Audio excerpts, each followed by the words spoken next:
To check battery status on your Samsung Galaxy S24 Ultra, swipe down the top of the screen and then tap setting icon.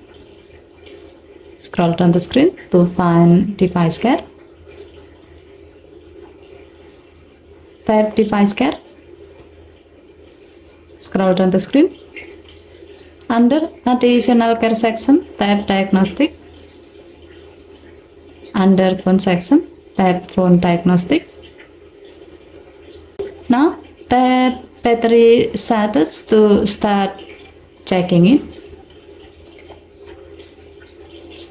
If there's no issue found during the test, your phone will inform you that the battery status on your phone is normal and battery life is good. Here, you can also view the battery capacity.